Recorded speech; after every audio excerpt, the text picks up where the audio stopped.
Clip number 725۔ اس clip میں آپ انشاءاللہ قرآن پاک کی سورہ بنی اسرائیل کی آیت نمبر 89 سے لے کر 93 تک کی تلاوت، ترجمہ اور تفسیر قرآن صراط الجنان سماعت فرمائیں گے۔ بسم اللہ الرحمن الرحیم۔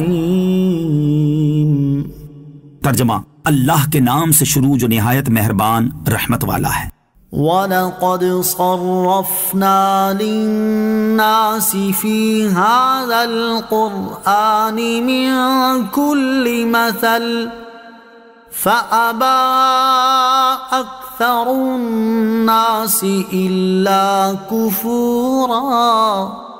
ترجمہ: اور بے شک اپنے لوگوں کے لیے اس قرآن میں ہر طرح کی مثال بار بار بیان کی ہے، تو اکثر لوگوں نے ناشکری کرنے کے علاوہ نہ مانا۔ وَلَقَدْ صَرَّفْنَا لِلنَّاسِ، اور بے شک ہم نے لوگوں کے لیے بار بار بیان کی ہے۔ علامہ اسماعیل حقی رحمۃ اللہ تعالی فرماتے ہیں ان آیات سے 3 باتیں معلوم ہوئیں۔ نمبر 1، قرآن کریم اللہ تعالیٰ کی بڑی عظیم اور جلیل نعمت ہے، اس لیے ہر عالم اور حافظ پر لازم ہے کہ وہ اس نعمت کا شکر ادا کرے اور اس کے حقوق ادا کرنے پر ہمیشگی اختیار کرے۔ نمبر 2، انسان اور اس کے علاوہ کسی اور مخلوق میں یہ طاقت نہیں کہ وہ ایسا کلام پیش کر سکے جو اللہ تعالیٰ کے کلام کی طرح جامع ہو، اس کی عبارت الفاظ کی عمدگی اور فصاحت انتہا کو پہنچی ہوئی ہو، اس کے اشارے باریکی اور کمال دانش مندی کی، اس کے نکات لطافت اور نظافت کی، اور اس کے حقائق حقیقت اور پاکیزگی کی انتہا کو پہنچے ہوئے ہوں۔ نمبر 3، اکثر لوگ اللہ تعالیٰ کی نعمتوں کی قدر نہیں پہچانتے اور اللہ تعالیٰ کی طرف سے کی جانے والی تنبیہات سے تنبیہ حاصل نہیں کرتے، اس لیے 1000 میں سے 1 شخص جنت میں جائے گا اور باقی جہنم میں جائیں گے،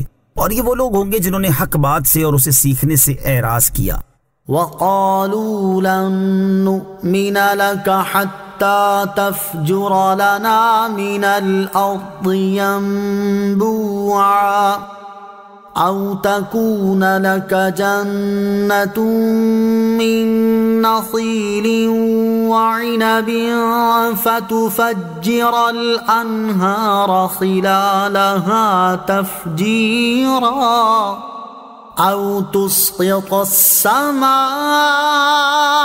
كَمَا زَعَمْتَ عَلَيْنَا كِسَفًا أَوْ تَأْتِيَ بِاللَّهِ وَالْمَلَائِكَةِ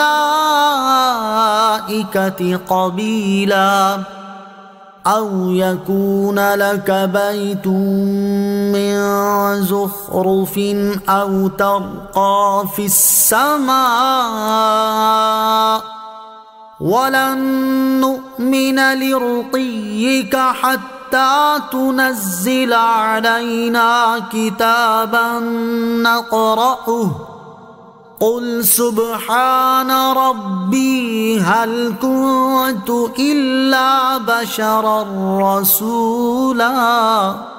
ترجمہ: اور انہوں نے کہا ہم تم پر ہرگز ایمان نہ لائیں گے یہاں تک کہ تم ہمارے لیے زمین سے کوئی چشمہ بہا دو، یا تمہارے لیے کھجوروں اور انگوروں کا کوئی باغ ہو، پھر تم ان کے درمیان خوب نہریں جاری کر دو، یا تم ہم پر آسمان ٹکڑے ٹکڑے کر کے گرا دو جیسا تم نے کہا ہے، یا اللہ اور فرشتوں کو ہمارے سامنے لے آؤ، یا تمہارے لیے کوئی سونے کا گھر ہو، یا تم آسمان پر چڑھ جاؤ، اور ہم تمہارے چڑھ جانے پر بھی ہرگز ایمان نہ لائیں گے جب تک ہم پر ایک کتاب نہ اتارو جو ہم پڑھیں۔ تم فرماؤ میرا رب پاک ہے، میں تو صرف اللہ کا بھیجا ہوا ایک آدمی ہوں۔ وقالو، اور انہوں نے کہا۔ آیت کا شان نزول یہ ہے کہ جب قرآن کریم کا اعجاز خوب ظاہر ہو چکا اور واضح معجزات نے حجت قائم کر دی اور کفار کے لیے عذر کی کوئی صورت باقی نہ رہی، تو وہ لوگوں کو مغالطے میں ڈالنے کے لیے طرح طرح کی نشانیاں طلب کرنے لگے، اور انہوں نے کہہ دیا کہ ہم ہرگز آپ پر ایمان نہ لائیں گے۔ چنانچہ مروی ہے کہ کفار قریش کے سردار کعبہ معظمہ میں جمع ہوئے اور انہوں نے رسول اللہ صلی اللہ علیہ وسلم کو بلوایا۔ پیارے آقا علیہ الصلوۃ والسلام تشریف لائے تو انہوں نے کہا کہ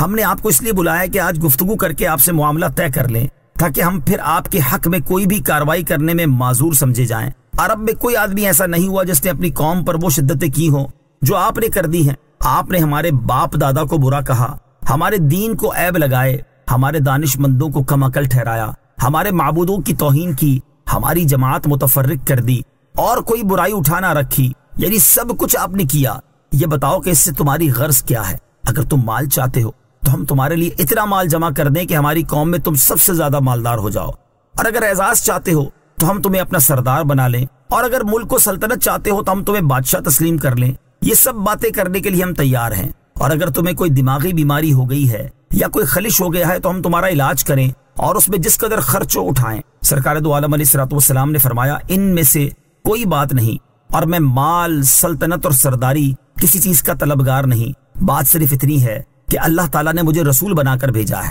اور مجھ پر اپنی کتاب نازل فرمائی اور حکم دیا کہ میں تمہیں اس کے ماننے پر اللہ عز و جل کی رضا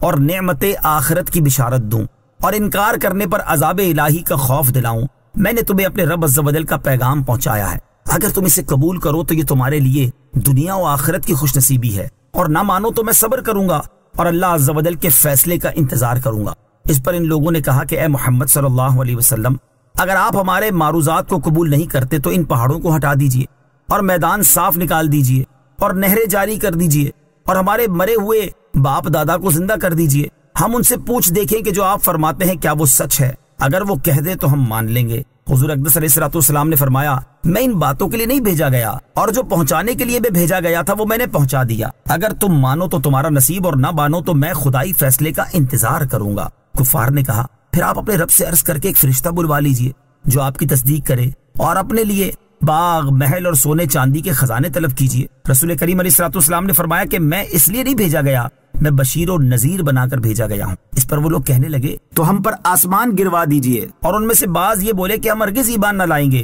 جب تک آپ اللہ عز و جل کو اور فرشتوں کو ہمارے پاس نہ لائیں۔ اس پر نبی اکرم علیہ الصلوۃ والسلام اس مجلس سے اٹھ آئے اور عبداللہ بن امیہ آپ کے ساتھ اٹھا اور آپ سے کہنے لگا خدا کی قسم میں کبھی ایمان نہ لاؤں گا جب تک آپ سیڑھی لگا کر آسمان پر نہ چڑھو اور میری نظروں کے سامنے وہاں سے ایک کتاب اور فرشتوں کی ایک جماعت لے کر نہ آؤ، اور خدا کی قسم اگر یہ بھی کرو تو میں سمجھتا ہوں کہ میں پھر بھی نہ مانوں گا۔ حضور انور علیہ الصلوۃ والسلام نے جب دیکھا کہ یہ لوگ اس قدر ضد اور عناد میں ہیں اور ان کی حق سے دشمنی حد سے گزر گئی ہے تو آپ علیہ الصلوۃ والسلام کو ان کی حالت پر رنج ہوا، اس پر یہ آیت کریمہ نازل ہوئی قل سبحان ربی، تم فرماؤ میرا رب پاک ہے۔ کفار کے تمام مطالبات کے جواب میں نبی کریم علیہ الصلوۃ والسلام کو ایک ہی جواب دینے کا ارشاد فرمایا گیا کہ آپ ان سے کہہ دیں کہ میرا کام اللہ عز و جل کا پیغام پہنچا دینا ہے، وہ میں نے پہنچا دیا ہے، اور جس قدر معجزات و آیات یقین و اطمینان کے لیے درکار ہیں ان سے بہت زیادہ میرا پروردگار عز و جل ظاہر فرما چکا، لہذا حجت پوری ہو چکی ہے۔ اب یہ سمجھ لو کہ رسول کے انکار کرنے اور آیات الہیہ سے مکرنے کا کیا انجام ہوتا ہے۔ صلو علی الحبیب صلی اللہ تعالی علی محمد صلی اللہ تعالی وسلم۔ مجھے اپنی اور ساری دنیا کی لوگوں کی اصلاح کی کوشش کرنی ہے انشاءاللہ عز و جل۔